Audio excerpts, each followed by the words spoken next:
the moment that we're going to get, hopefully tomorrow night, when we see the Mets finally getting to celebrate their 2024 season the way that they deserve, that's going to be worth it for us, even at home, even if you're watching with friends, if you're watching at a bar, wherever you are, like, you're a part of this. We're all a part of this because we love this team. And, you know, all we want as fans is a shorter offseason. That's all we want.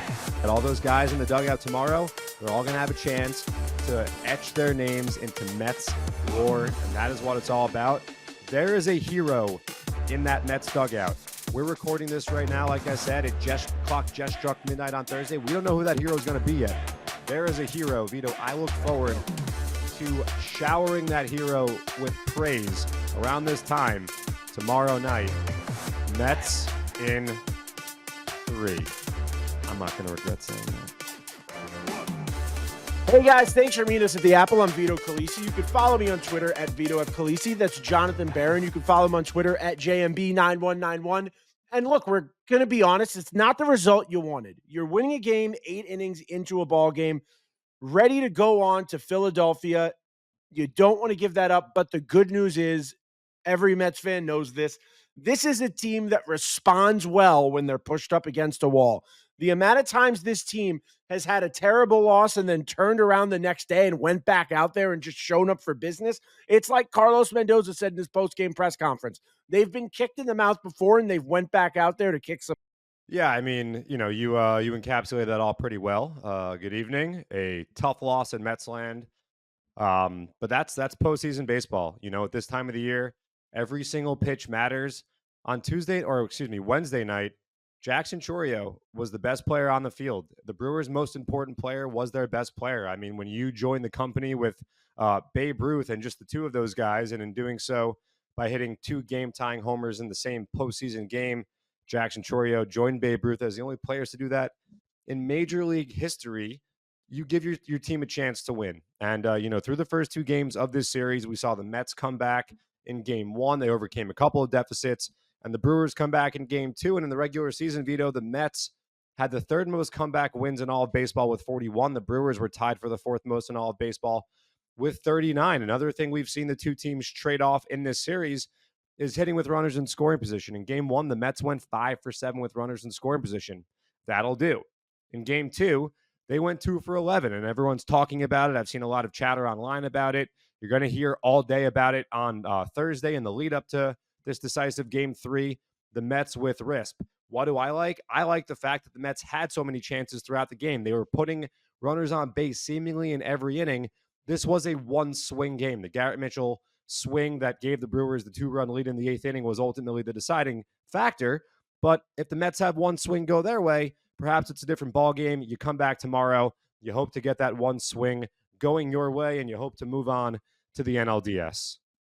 Yeah, It's funny. Yesterday we said the exciting thing was that the Mets won that ball game without a home run. Today's a game where you needed a home run to get the win. And that's just how baseball goes sometimes, especially in the playoffs. But, tomorrow's a new day, like I said before. And the good news is you got some fresh arms coming into the bullpen. Jose Butto should be available. Edwin Diaz is going to be completely fresh. And the Mets are going to answer tomorrow. I really do not think this team is going to show up tomorrow and not anybody on that team is going to hit a home run. They're all fiending for it. They all want to party because guess what, dude? They didn't get to party after they won in Atlanta. They had to have their celebration. They had some fun, but they had to get on a plane and get to business. If there's something I feel like this Mets team knows they deserve and they want a night to enjoy themselves. They want a night to really celebrate the 2024 season and everything they came back from. And we were seeing guys come just short. JD Martinez hit a ball that just happened to go right into somebody's glove over at third base. Felt like any other day that might be a ball that goes over somebody's head. You see Tyrone Taylor go deep to center field, straightaway center field 2 times in this game. It feels like the guys are just right there. And tomorrow, tonight, when you're listening to this, it's going to be one of those games where I think the Mets are going to come out there and we're just going to see some explosion. But it's easier said than done. But this is a team that responds to hardships. It is, and it's a team that, as we mentioned on the episode that we put out Wednesday morning, we recorded after Game 1 on Tuesday night, the Mets have really done a lot of damage all season by hitting home runs. Like you mentioned, the Brewers were the team that went deep 3 times in Game 2, eventually winning the game that way.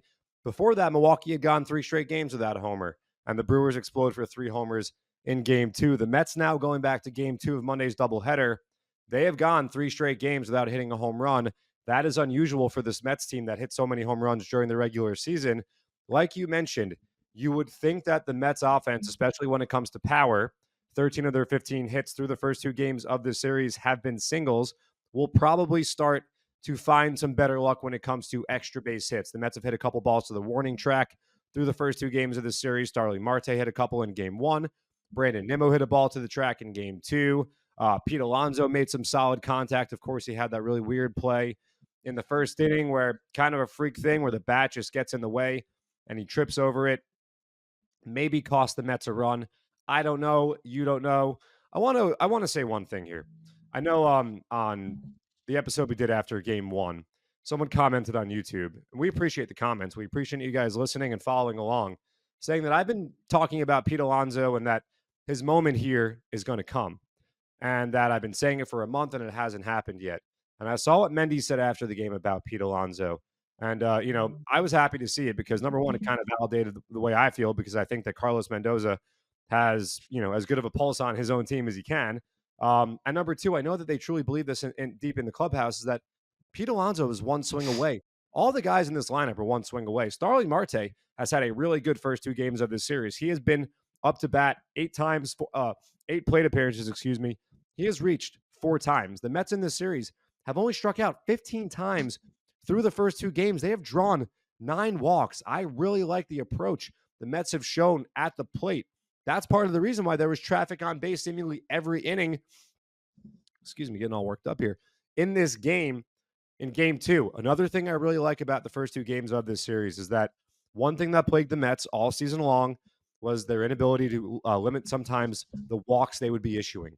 The Mets pitchers through games 1 and 2 of this series have issued just 2 walks. So it seems like that problem perhaps behind them here. It's the Brewers who had that really high walk rate. They led the National League in walk rate during the regular season. It's been the Mets who have been finding their way on base through various means. On Wednesday night, like you said, Vito, it's time for the big bats to show up. This is a deep lineup. The Mets had Francisco Alvarez hitting 9th in the lineup in game 2. And I also want to give some credit to some really impressive defensive moments tonight. I mean, Francisco Lindor just showed why before that back injury, it seemed like he really had a great shot at being able to take the MVP out of the clutches from Shohei Ohtani, which, you were listening to the broadcast the last few nights. He's probably still going to get some MVP votes, but you really saw the MVP flash in leather tonight because, man, he looked good out there. And I think I texted our group chat. I'm in like 5 Mets group chats that are all just in different things. Popular. And I know I texted a bunch of them and I said, Francisco Lindor is so back after that play to first where Pete Alonso, look, he might be struggling at the plate, but he's not struggling at first right now. He's been really playing a good game and really helping the Mets put some guys away. Also, Jose Iglesias, God, that tag out at second, that just picking the runner off. Everything Jose Iglesias does is so exciting. It's so dramatic. And Mark Vientos also had a good play tonight. It was just looked like Mark Vientos had a play running down a ball, throwing it out at first.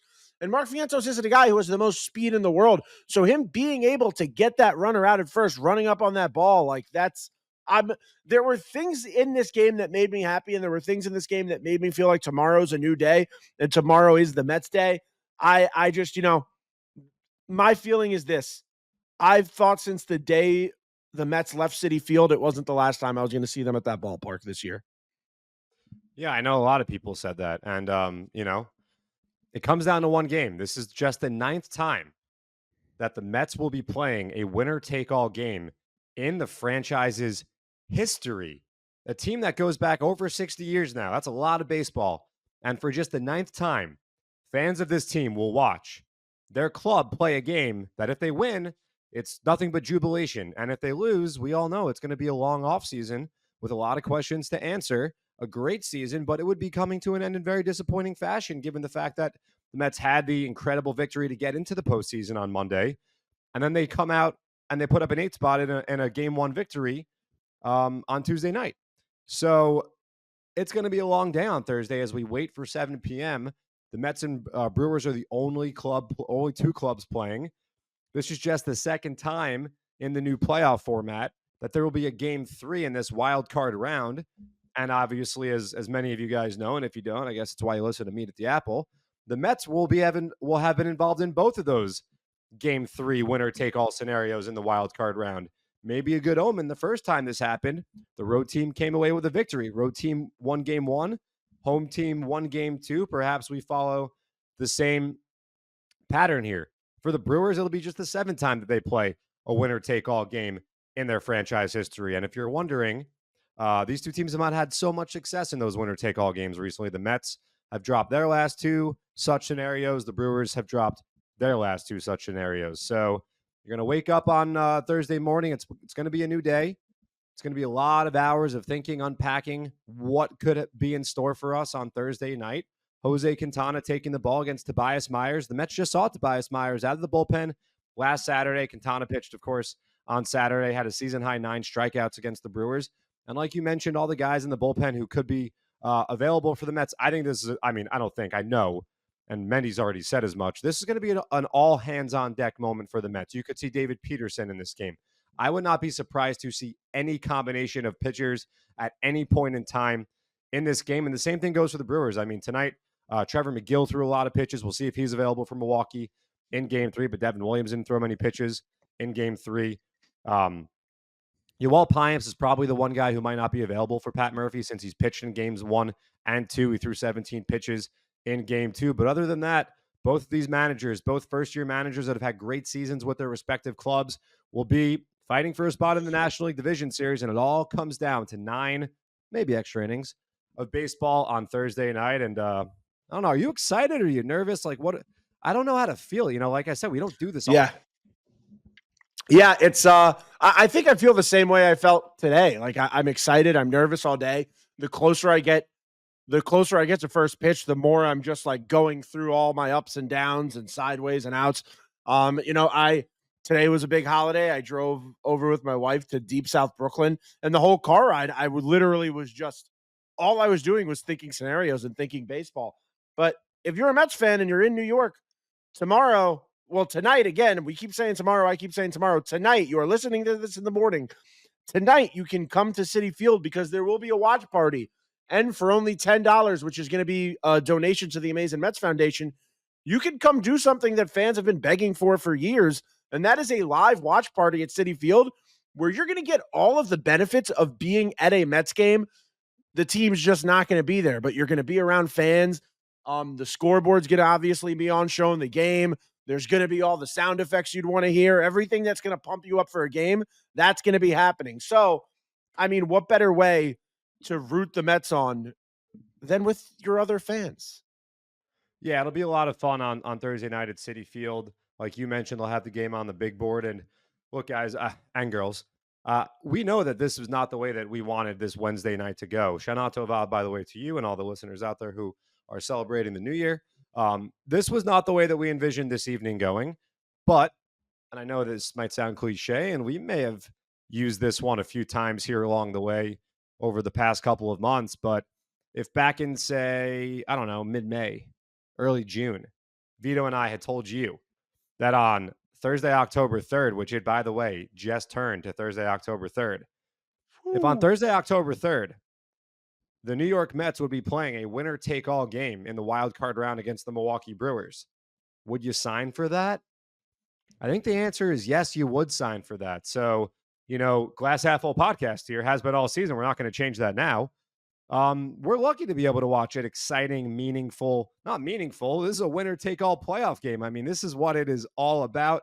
Hopefully not the last time we're telling you guys that. And if it is for 2024, there will be more of these in 2025. Because as David Stern said on Monday in the clubhouse after the Mets have clinched the playoffs, this is the standard now. And this is the first time in the David Stearns era, which we know is off to a great start. And things are only going to continue to get better and better as David Stearns continues to build this team. There's a lot to be excited about down in the minor leagues right now, and I don't want to go down that path, but there's a lot to like about the direction of this Mets organization right now, and they have an opportunity on Thursday to keep the story going. It's been an incredible story to this point. this is an opportunity. I saw Jose Quintana said that. He was asked about looking ahead to the big start on Thursday after the game, and he said it's a privilege to pitch in this situation. And I love hearing that from a guy who has such great perspective, who has been in 5 postseason games. He's pitched in big games in the NLCS in his career. So the Mets are sending a crafty veteran to the mound on Thursday, and like I said, it's all hands on deck. So it's going to be crazy, man. You know what? I was thinking to myself today, like, why do we do this to ourselves? Why do we actually do this to ourselves? Yeah, sitting my in-laws really appeased me tonight, and the TV, I was allowed to have the TV. I was allowed to have the TV on, and I was Ooh, allowed to must watch be the game. nice. It was look, they really, and you know what? Like, it was really fun actually. Like, so just insight on me, I've married into a Russian family. So my wife's family is not like the most familiar with baseball. Like, it's not a sport that they grew up watching. And they were getting into it. Like, they were cheering. They were cheering when I was cheering. They were like, like for strikeouts, they figured it out. We were all going nuts for everything. My wife's grandma was holding an OMG sign. Like, it was a very fun night. And you're right. Like, why do we do this to ourselves? But we do it to ourselves because remember how good you felt on Monday when Francisco Lindor hit that home run. We do it to ourselves because that's worth it. Like, the moment that we're going to get, hopefully tomorrow night, when we see the Mets finally getting to celebrate their 2024 season the way that they deserve, that's going to be worth it for us, even at home, even if you're watching with friends, if you're watching at a bar, wherever you are. Like, you're a part of this. We're all a part of this because we love this team. And, the all we want as fans is a shorter off season. That's all we want. Yeah, and I mean, postseason baseball, it really is so pitch to pitch. Every pitch, you're hanging out on the edge of your seat, and as your team goes through the other team's lineup, when the Mets are in the field, and you're really counting out. It's like you want to Yeah. get through the top of that Brewers order. When do you start counting? I mean, for me, it was probably after the 6th inning.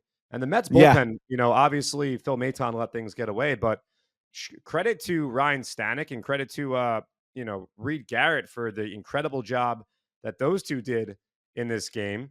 They really had kind of quick innings. Reed Garrett didn't throw many pitches, so you assume that he'll probably be factoring in game 3 as well. But I mean, you just need to navigate through the top of that Brewer order with Jackson Chorio. Of course, William Contreras is a really good hitter, but he puts the ball on the ground a lot. He hit into a double play in the 8th inning. He was among the lead leaders in double plays in Major League Baseball this year. We know how great the Mets infield defense is. They've turned a couple big double plays for the first 2 games of this series. So it's just, they say in October every 90 feet matters, but it's really just every pitch matters. Every strike call matters. Every foul ball, making the other pitcher work that much harder. It just all matters so much. It's such a special time of the year. I think that all the different playoffs provide something unique and special and exciting, except for the NBA playoffs. You didn't hear that from me, though. But, Stanley Cup playoffs, overtime, incredible. NFL, it's win or go home. It's one game. And, of course, we all love for, Saturday and Sunday, wild card round in the NFL. But baseball, man, I think the elevation of the game and the intensity of the game from the regular season that you deal with all year long to now this time of the year, there's such a stark contrast in the way that these games get ratcheted up with the intensity and how much each micro part of the game matters. It's crazy. It's crazy. And you know what? Like I said, all those guys in the dugout tomorrow, they're all going to have a chance to etch their names into Mets lore. And that is what it's all about. There is a hero in that Mets dugout.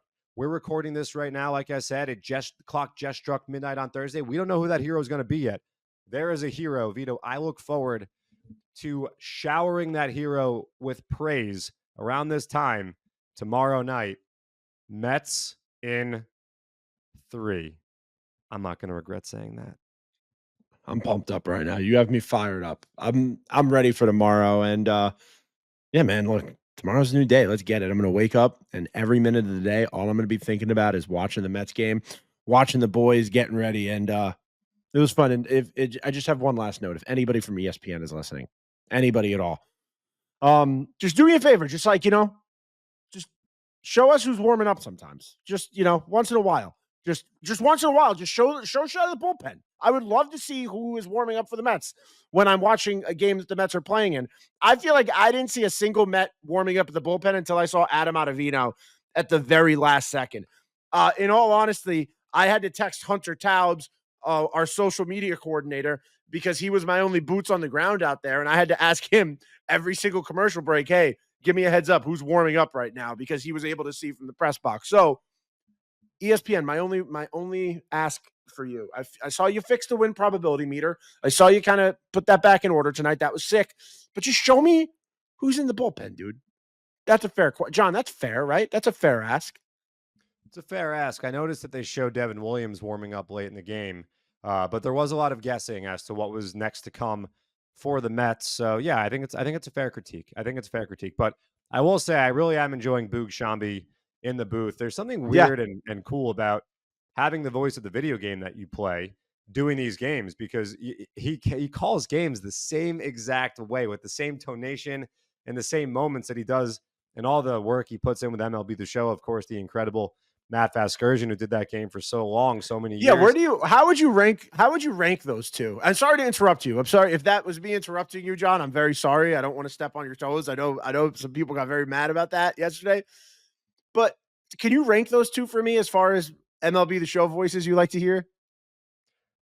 I mean, I think that, I think Matty V is tough to beat. I think that, Matt Vasgersian was the king of MLB The Show for, 15 years, I think more possibly. That game goes back, I think, to 2005. I know David Wright was the cover boy in 2007. I think Big Papi in 2006. So I think that video game goes back at least 15 years. And yeah. Matt was, he was the voice of a generation.